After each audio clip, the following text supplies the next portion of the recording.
Assalamualaikum warahmatullahi wabarakatuh. Salam sejahtera untuk kita semua.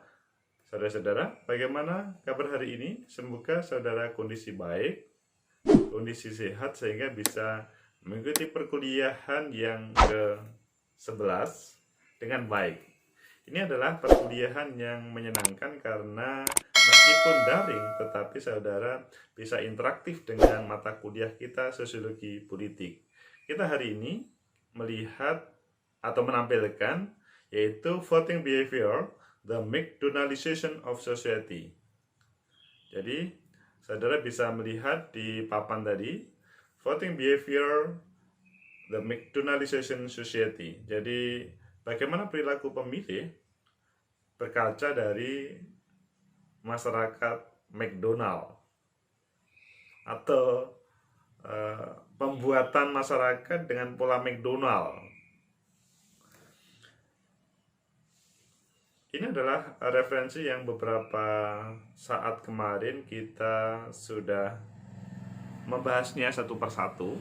Jadi kita saudara-saudara pernah membahas atau mengetahui tentang referensi ini, meskipun pada saat ini referensi yang utama adalah The McDonaldization of Society, Revised the New Century Edition, Josh Ritzer.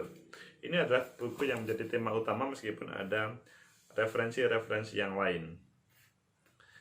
Kita review dulu tentang perspektif globalisasi radikal pada pertemuan ke-7, kemudian 8 UTS, kita ke-9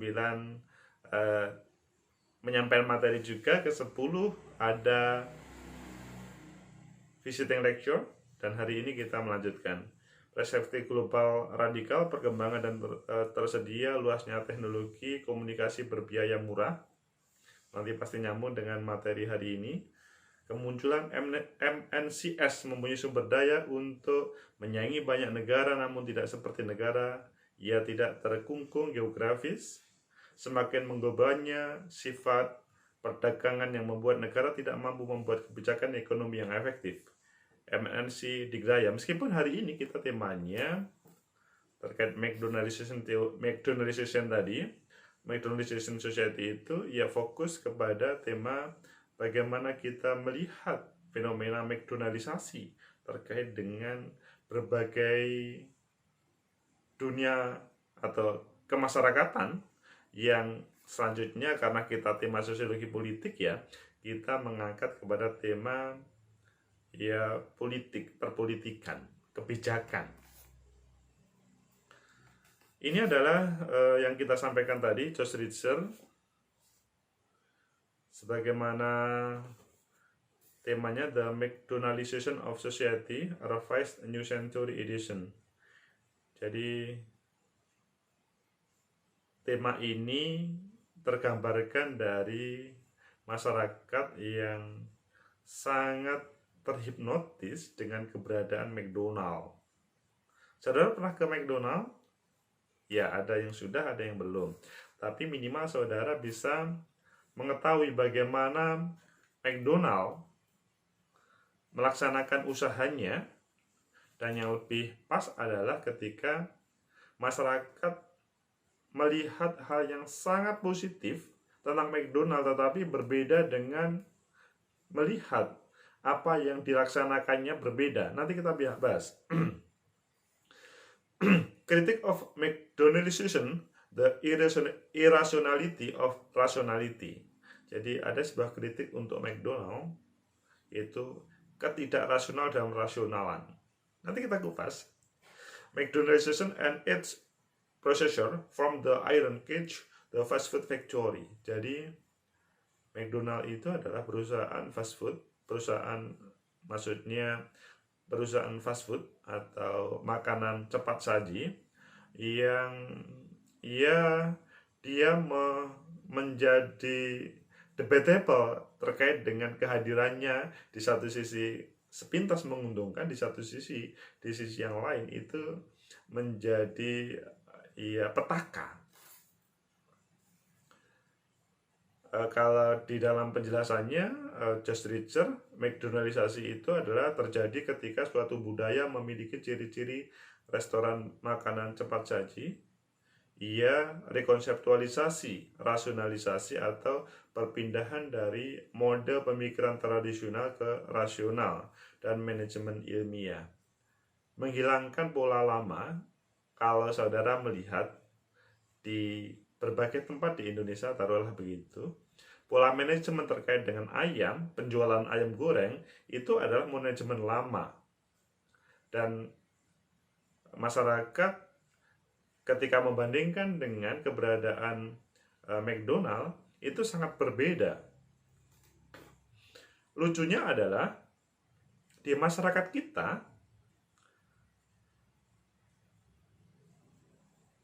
atau khususnya di Amerika ya, atau di beberapa negara, itu melihat McDonald itu luar biasa. Mereka menjadi konsumen yang baik. Selanjutnya ketika ke sana itu menjadi idola. Bahkan kalau mempunyai media sosial, maka ditampilkan di media sosial dengan alasan yang perubahan dari tradisional ke rasional tadi. Jadi misalkan harga itu relatif sudah merata di mana-mana, tidak harus misalkan memprediksi oh ini mahal, ini murah. Begitu juga ayamnya, keberadaan ayamnya. Tapi yang lebih penting lagi adalah bahwa menjadi semacam tren. Mungkin pada saat ini sudah agak berbeda ya. Ini ketika McDonaldization ini terjadi ketika awal 93 atau awal 90 sampai 2000-an. Itu luar biasa McDonaldization masyarakat ini. McDonaldizasi masyarakat, peradaban masyarakat non praktis dan hilangnya nilai-nilai kemanusiaan. Jadi pada catatan ini, peradaban masyarakat non praktis dan hilangnya nilai-nilai kemanusiaan. Maksudnya relatif pada prosesnya menghilangkan tenaga manusia untuk diganti tenaga mesin. Taruhlah dalam hal proses memasak, dalam hal penyajian, dalam hal taruhlah misalkan penyediaan tempat. McDonaldizasi adalah suatu proses yang menggambarkan bagaimana prinsip-prinsip dari restoran cepat saji yang mungkin kita ulang lagi ya, mulai mendominasi berbagai sektor masyarakat di seluruh dunia, mulai dari bisnis restoran, media massa, agama, seks, pendidikan, dunia kerja, biro periklanan, politik, keluarga, dan sebagainya. Maksudnya, ketika ada hal yang relatif sama, maka diberi label ini adalah McDonaldizasi. Maksudnya adalah penggambaran bagaimana prinsip-prinsip restoran cepat saji itu kemudian di copy paste. Ingin cepat sukses, maka mereka menggunakan pola McDonald. Dalam kesempatan ini, mata kuliah sosiologi politik juga dalam dunia politik maka juga mengambil referensi tentang McDonald.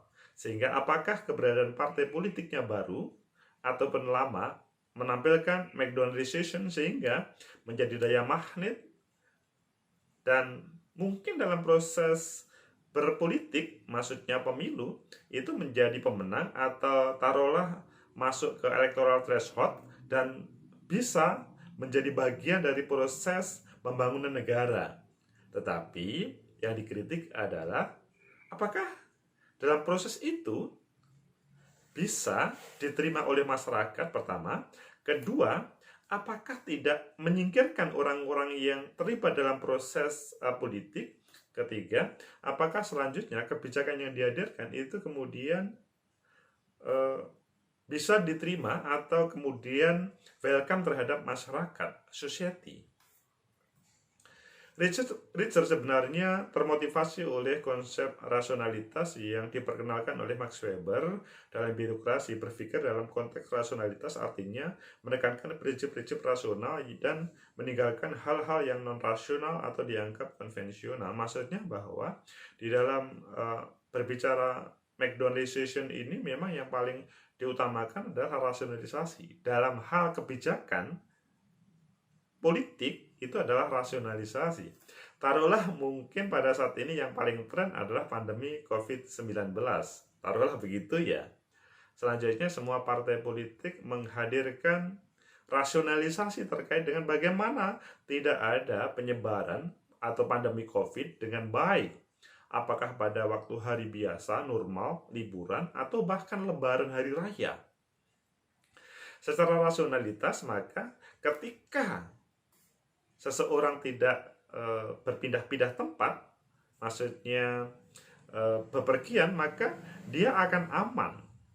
Tapi apakah mampu masyarakat Indonesia itu menerima, misalkan ada sebuah kebijakan tidak boleh pergi kemana-mana, cukup di rumah saja?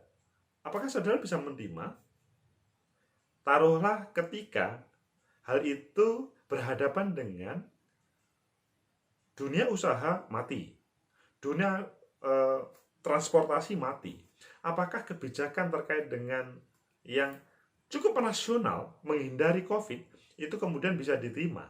Nah, contoh seperti itulah yang kita bahas pada kesempatan ini. Berbagai kebijakan politik atau bahkan proses dalam politik, bahkan tidak hanya politik kebijakannya, politik praktis, itu bisa diterima oleh seluruh masyarakat. Berangkat dari hal yang rasional, jadi sebetulnya kalau berbicara pemerintah, tidak ada pemerintah itu yang berniat sangat jelek terhadap rakyatnya. Ketika ada taruhlah pandemi, bagaimana masyarakat atau rakyatnya itu tidak terkena pandemi. Tetapi cara pandang masyarakat yang lain, ya kalau dalam sosiologi itu kan perspektif beragam ya. Masyarakat, rakyat, ataupun elit politiknya itu berbeda. Nah, disinilah dibutuhkan yang namanya bagaimana sikap secara politis merespon terkait dengan kebijakan pemerintah tadi. Rasionalitas pemerintah belum tentu bisa diterima, tetapi juga mungkin bisa diterima tergantung pada kebijakan yang dihadirkan. McDonald sedang mengalami perubahan dramatis dan signifikansi menurun. Fast food industri terjadi perubahan tren. Maksudnya ini adalah apa yang terjadi pada McDonald ketika Josh Richer menampilkan McDonaldization society. McDonald merupakan ikon global. Ini tentunya semua negara, apalagi dalam dunia globalisasi ini ya, semua terbuka ya, pasar bebas ya, semua relatif semua negara ada McDonald, sehingga dia bisa menjadi ikon dari global, mendominasi bisnis makanan fast food. Meskipun mungkin kalau berbicara di Indonesia juga ada yang lain ya, tetapi minimal ini bisa menjadi, atau taruhlah Josh Richer pada waktu penelitian itu meneliti menjadi yang menggejala betul. Sukses McDonald adalah over consumer, jadi dia menawarkan kepada konsumen ada sebuah kepastian sebagaimana yang kita sampaikan tadi. Jadi menarik untuk bisnis waralaba McDonald ini kalau pengen bisnis waralabanya, tetapi kalau berbicara keberadaan lembaga tersebut, maksudnya outlet McDonald, itu pasti menarik, menjadi daya magnet bagi para konsumen. Yang kedua, bagi para pekerja. Pekerja pasti berpikir minimal UMR atau UMK, intinya bahwa tidak kecil, jadi berpikirnya positif. Manager efisiensi, nah ini ada efisiensi tentang manajer, maksudnya manajemen tentang bagaimana pengelolaan tentang satu atau lebih dari outlet McDonald. Calculability, portion size, cost, ini menunjukkan bahwa ukuran dari ayam yang ada di McDonald ataupun taruhlah berbagai makanan yang lain ya, kalau saudara melihat apa yang dijual di sana, begitu juga harga-harganya pasti di mana-mana sama. Predictability, bisa diprediksi terkait dengan berbagai hal yang berhubungan dengan bisnis ini, dan kontrolnya lebih mudah. Ini yang terjadi terkait dengan McDonald, bisnis McDonald. Tentunya ketika ditarik ke wilayah politik, sosial.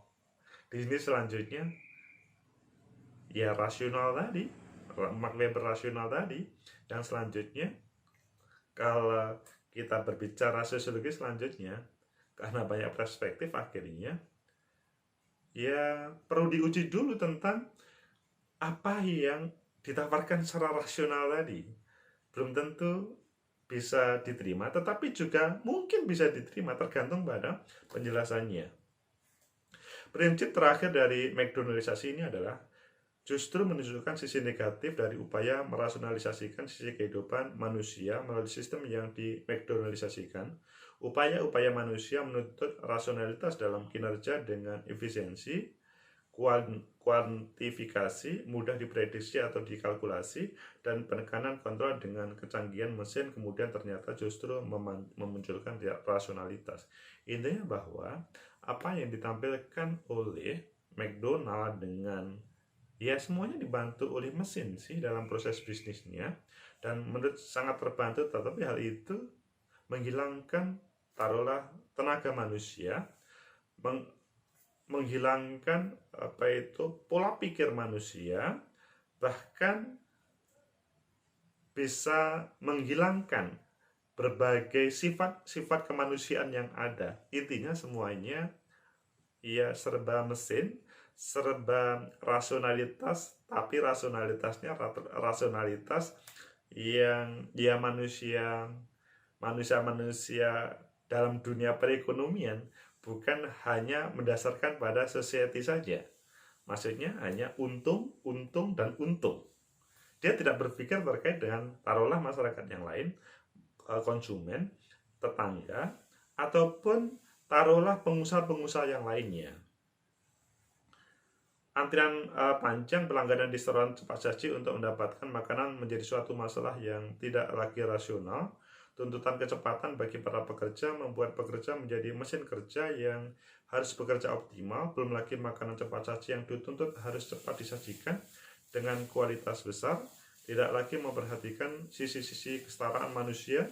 Belum lagi keberadaan teknologi-teknologi yang canggih yang saya ceritakan tadi.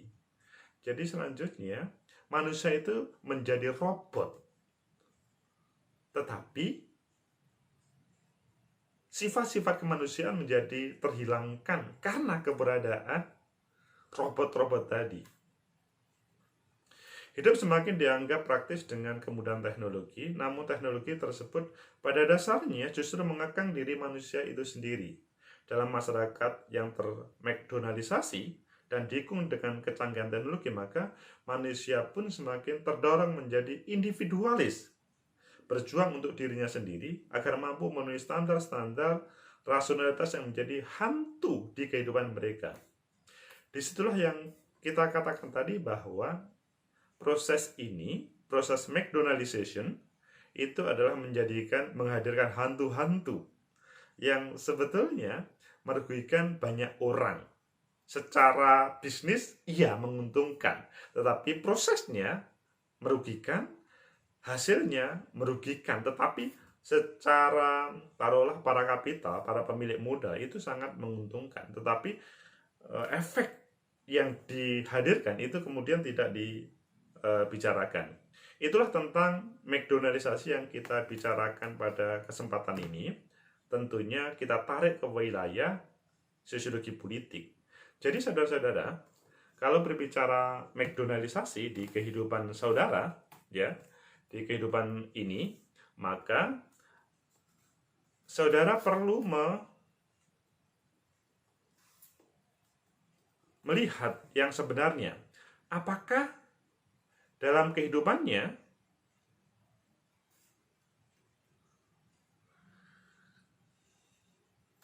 bisa menghasilkan secara positif atau semuanya bisa taruhlah tidak menguntungkan hanya kepada para kapitalis, tapi juga bisa menghadirkan kebaikan untuk masyarakat lain. Begitu juga taruhlah kita yang berikan contoh tadi, dalam hal bagaimana mengatasi pandemi COVID-19, apakah hal itu bisa diterima oleh masyarakat yang tidak hanya secara rasional itu bisa menjadi kebanggaan pemerintah yang memproduk sebuah kebijakan. Jadi di dalam kesempatan ini, ketika kita menampilkan tentang McDonaldization sebagaimana McDonaldization of Society di sini, maka yang paling kita inginkan dalam sosiologi politik adalah bagaimana berbagai kebijakan politik atau bahkan di dalam proses berpolitik atau dalam proses pemilu berpolitik itu bisa diterima oleh semua pihak, keinginan untuk menampilkan yang terbaik selanjutnya diterima oleh masyarakat yang lain juga, hasilnya kebijakan juga bisa diterima, tidak sebaliknya. Cara pandang, taruhlah pemimpin politik ataupun pemerintah itu berbeda dengan masyarakat pada umumnya, meskipun misalkan pemerintah sangat diuntungkan dengan kebijakan tersebut, atau taruhlah beberapa kementerian yang ada sangat diuntungkan, taruhlah tadi ya, mengambil contoh mudik tadi, atau bagaimana mengatasi pandemi dengan dilarang mudik misalkan begitu. Itulah terkait dengan McDonaldization of Society. Semoga mempunyai manfaat, tetapi pada kesempatan ini sebagai tugas dari perkuliahan ini, silahkan masing-masing untuk membuat satu contoh apa yang saudara pahami tentang McDonaldization Society ini. Jadi dari buku ini, dari buku yang kita bahas ini tadi, dalam proses politik yang ada, kalau tadi kan kita mencontohkan tentang bagaimana kebijakan pandemi COVID-19 yang hanya dilihat positif oleh negara, yang sebetulnya secara rasional itu adalah relatif bisa menguntungkan untuk mengatasi pandemi, tapi masyarakat ketika ada transportasi yang berhenti sehingga dunia transportasi gulung tikar, dalam dunia usaha juga berhenti atau yang lain berhenti, maka selanjutnya ada beberapa penolakan. Penolakannya baik secara langsung ataupun secara simbolik dari masyarakat. Sekarang yang menjadi tugas saudara, silahkan masing-masing saudara menampilkan sebuah contoh yang ditampilkan, yang dihadirkan di taruhlah di daerah saudara, baik di desa, kecamatan, ataupun kabupaten, terkait dengan McDonaldization Society ini. Contoh sebuah kebijakan pemerintah yang ada, tentunya bukan tentang pandemi COVID, yang berbeda, yang menurut kacamata pemerintah, itu lebih efisien secara rasionalitas, lebih masuk akal menurut pemerintah, tetapi mempunyai penolakan atau ditolak oleh masyarakat karena masyarakat mempunyai pemikiran, wah ini sangat menguntungkan hanya pemerintah saja, atau tidak bisa diterima oleh masyarakat, bahkan hal itu menghadirkan cara pandang yang berbeda oleh masyarakat. Sekali lagi, bisa mengambil contoh tentang bagaimana kebijakan tentang tidak boleh mudik pada waktu musim COVID-19 ini. Semoga ada manfaat, semoga bisa menjadi pembelajaran bagi saudara. Kalau saudara agak kesulitan, nanti bisa didiskusikan sama teman-teman dengan saya juga. Intinya perlu ada menampilkan contoh yang bisa menghadirkan McDonaldization Society dalam kehidupan berpolitik, berkebijakan, akhirnya bisa diterima oleh semuanya. Semoga bermanfaat. Ketemu minggu depan. Assalamualaikum warahmatullahi wabarakatuh. Sampai jumpa.